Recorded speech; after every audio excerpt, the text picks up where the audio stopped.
जैसा कि हमने तुम लोगों को बताया था कि किसी भी भाषा की अच्छी जानकारी के लिए उसके व्याकरण को जानना ज़रूरी है।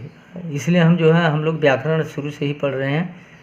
पहले हमने आर्टिकल पढ़ाया, इसके बाद जो आर्टिकल में ए और एन तक का प्रयोग पढ़ाया, फिर जो है नंबर, फिर पर्सन, फिर जो है जेंडर। अब जो है केस, केस माने कारक। हिंदी और संस्कृत में पढ़े होंगे कि कारक क्या होता है। वहीं केस जो है अंग्रेजी में भी पढ़ना है कि कारक अंग्रेजी में कितने प्रकार के होते हैं। कारक की आवश्यकता हमारे जो है आवश्यकता के अनुसार अंग्रेजी में कारक 5 प्रकार के दिखाई पड़ते हैं। जैसे पहला है नॉमिनेटिव केस, कर्ता कारक। कर्ता कारक किसे कहते हैं? वाक्य में जो कर्ता होता है कर्ता कारक कहलाता है। जैसे मोहन रीड्स द बुक, इसमें जो है मोहन जो है कर्ता है, रीड्स कर्म मुख्य क्रिया है और बुक कर्म है। इसलिए चूंकि मोहन करता है इसलिए मोहन जो है नॉमिनेटिव केस या कर्ता कारक है। दूसरा जो है ऑब्जेक्टिव केस। ऑब्जेक्टिव केस माने होता है कर्म कारक। वाक्य में जो कर्म होता है उसे कर्म कारक कहते हैं या कर्म कारक कहलाता है। जैसे मोहन रीड्स द बुक में बुक जो है कर्म कारक है क्योंकि यह कर्म है। तीसरा पजेसिव केस। पजेसिव केस माने होता है संबंध कारक। जब एक संज्ञा दूसरे संज्ञा से संबंध प्रकट करता है पजेसिव केस कहलाता है। जैसे दिस इज राम्स बुक, इसमें और ही इज माई ब्रदर, इसमें राम्स और माई जो है संबंध कारक है। वकेटिव केस, संबोधन कारक। चौथा है वकेटिव केस माने संबोधन कारक। संबोधित किए जाने वाले शब्दों को वकेटिव केस कहते हैं। जैसे मोहन स्टैंड अप, इसमें हम देख रहे हैं कि मोहन को जो है संबोधित किया जाए कि मोहन खड़े हो जाओ, इसलिए मोहन जो है वकेटिव केस है या संबोधन कारक है क्योंकि मोहन को संबोधित किया जा रहा है। पांचवा एक है केस इन अपोजिशन माने सम कारक। जब एक संज्ञा के अर्थ को स्पष्ट करने के लिए हम दूसरी संज्ञा का प्रयोग करते हैं केस इन अपोजिशन कहलाता है।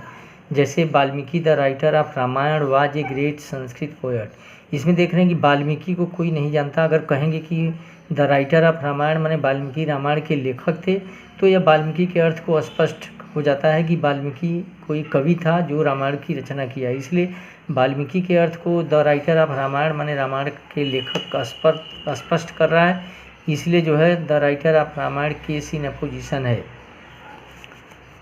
आगे देखो, केस के बाद जो है हम डिग्री भी बताना चाहते हैं कि डिग्री क्या होता है। डिग्री आप एडजेक्टिव माने विशेषण पढ़े होगी। विशेषण माने होता है जो किसी व्यक्ति या वस्तु की विशेषता बतलाता है। जब किसी संज्ञा की विशेषता या सर्वनाम की विशेषता कोई व्यक्ति या कोई शब्द बतलाता है तो उसे विशेषण कहते हैं। ये विशेषण की 3 दशाएँ होती हैं। पहला है पॉजिटिव डिग्री माने सामान्य दशा। सामान्य दशा माने व्यक्ति की सामान्य अवस्था या दशा को प्रकट करने वाले शब्दों को पॉजिटिव डिग्री कहते हैं। जैसे टाल, स्मॉल, हायर, मच, बिग आदि। जैसे टाल है, स्मॉल है, हाई है, हमने हायर कर दिया था अगला, हाई है, मच है, बिग है इत्यादि। दूसरा देखो कंपैरेटिव डिग्री। कंपैरेटिव माने तुलनात्मक अवस्था या तुलनात्मक दशा। 2 या 2 से अधिक व्यक्तियों के बीच तुलना प्रकट करने वाले शब्दों को कंपैरेटिव डिग्री कहते हैं या तुलनात्मक अवस्था कहते हैं।